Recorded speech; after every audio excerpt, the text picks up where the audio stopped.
Hello friends, welcome back to our YouTube channel. आज हम देखेंगे क्लास 12th बायोलॉजी का चैप्टर 6 जो लेसन का नाम है मॉलिक्यूलर बेसिस ऑफ इनहेरिटेंस का एक टॉपिक है जो है genetic code.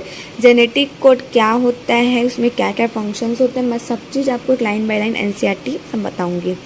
During replication and transcription a nuclear acid has copied to form of another nucleic acid. जो ट्रांसक्रिप्शन और रिप्लिकेशन का जो प्रोसेस होता है उसमें जो न्यूक्लियाई एसिड बनते हैं वो फिर से एक बार कॉपी होकर एक और न्यूक्लियाई एसिड बनाते हैं, उसी को बोल। The process of translation requires transfer of genetic information from a polymers of nucleotides to synthesize a polymers of amino acid. ये लाइन बहुत ज़्यादा इंपॉर्टेंट है, उसका प्रोसेस बता रहे हैं। ट्रांसलेशन जो होता है वो जेनेटिक को ट्रांसफ़र करते हैं कहाँ, पॉलीमेर्स ऑफ न्यूक्लियाइड से, और पॉलीमेर्स ऑफ न्यूक्लियाइड जो होता है वो सिंथेसाइज करते हैं पॉलीमेर्स ऑफ अमीनो एसिड्स में। Neither does any complementary exist between nucleotides and amino acid. कोई भी इसमें कॉम्प्लीमेंट्री एग्जिस्ट नहीं होता, मतलब कि ये दोनों के न्यूक्लियोटाइड्स और अमीनो एसिड के बीच मतलब कि कोई भी भेदभाव नहीं होता। Nor could any be drawn theoretically, और इसको हम थ्योरेटिकली भी नहीं समझ सकते हैं। There exist ample advice through to transport the nation that is change in nuclear acid genetic material. मतलब कि ये कहना चाहता है कि इसमें जो एम्पल एविडेंस जो होते हैं वो किसको सपोर्ट करते हैं, नोशन को। क्यों? क्योंकि जब न्यूक्लियाई एसिड जो उसका जेनेटिक मटेरियल होता है वो जब चेंज होता है तब, और जो जेनेटिक मटेरियल रिस्पॉन्सिबल होता है चेंज इन अमीनो एसिड्स, जब अमीनो एसिड्स प्रोटीन्स में चेंज होते हैं। This lead to proportion of a genetic code that could direct the sequence of amino acid during the synthesize of protein. और ये जो process है जो अमीनो एसिड प्रोटीन में जब कन्वर्ट होता है, और इसका जो जेनेटिक कोड होता है वो डायरेक्टली किसके सीक्वेंस में होता है, अमीनो एसिड जब सिंथेसाइज होता है प्रोटीन के। If determine the bio chemicals nature of genetic material and the structure of DNA are very exactly. मतलब कि बायोकेमिकल जो इसका नेचर होता है जेनेटिक मटेरियल का, और उसका स्ट्रक्चर भी होता है डीएनए का। The proportion and describing of genetic code were the most challenging. जो इसका प्रोपोर्शन और जेनेटिक कोड जो होता है वो बहुत ज़्यादा ही चैलेंजिंग पुल, मतलब कि बहुत ज़्यादा ही उसमें दिमाग लगाना पड़ता है। इन अ वेरी ट्रू सेंस, और ये एकदम मतलब सही सेंस में ही बनाया गया है। It require involvement of scientist from several disciplines. और ये जो डीएनए का जो स्ट्रक्चर है वो तीन साइंटिस्ट ने मिलके बनाया है। फर्स्ट जो है फिजिसिस्ट है, और सेकंड ऑर्गेनिक है केमिस्ट्री, थर्ड बायोकेमिस्ट्री है, एंड जेनेटिक केमिस्ट्री है,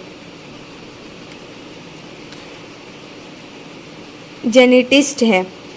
और ये जो इट वॉज गियोग्री गॉमन्स एंड जो गैमनो जो होता है वो फिजिसिस्ट है, जिसने आर्ग्यू किया था जो 4 बेस पेयर होते हैं if they have code from 20 amino acid. मतलब कि जो 4 बेस पेयर जिसको होते हैं उसके सबके पास 20 अमीनो एसिड होते हैं।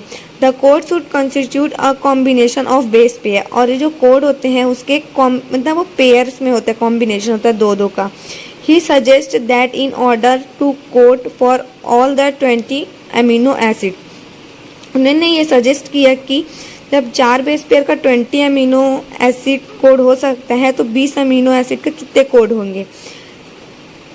The code should be made up of 3 nucleotide, और इसका क्या होगा, 3 न्यूक्लियाइड होगा। उसके बाद this was a very bold proportions because a formulation combination of 4q 4x4x4 would generate the 64 codons generating many codon than required.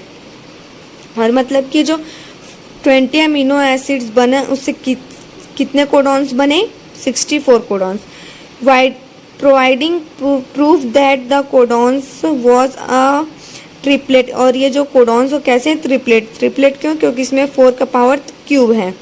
It was more daunting task, ये बहुत ज़्यादा ही डिफ़िकल्ट टास्क था।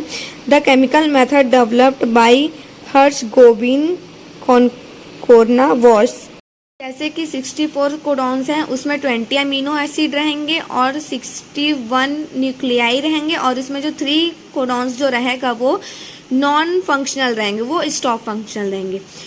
Instruments in synthesize RNA polymerase, RNA molecules with defined combination of base. ये जो RNA molecules जो होते हैं वो क्या डिफाइन करते हैं, कॉम्बिनेशन ऑफ बेस, मतलब कि उसका जो कोडॉन्स का जो बेस होता है वो। मार्शल cells free system for protein synthesize finally help the code to be deciphered. मतलब जो मार्शल जो थे वो एक साइंटिस्ट थे, वो सेल्स फ्री सिस्टम बनाए थे प्रोटीन सिंथेसाइज करने के लिए और उन कोड बनाने के लिए। सर्वो ओजॉय एंजाइम जो थे वो एंजाइम था, वो पॉलीन्यूक्लियाइड था, ये बहुत ज़्यादा ही इम्पॉर्टेंट लाइन है। Was very helpful to polymerizing RNA, ये जो एंजाइम बना पॉलीन्यूक्लियाइड ये बहुत ज़्यादा ही हेल्पफुल बना पॉलीमराइजिंग आरएनए के लिए। With defined sequence in template independent manner, enzymatic synthesis of RNA finally checked border both for genetic code was prepared। उसके बाद फाइनली जब ये सीक्वेंस में टेम्पलेट इंडिपेंडेंट हो गया मैन, उसके बाद वो एंजाइम भी उसका सिंथेसाइज हो गया आरएनए का।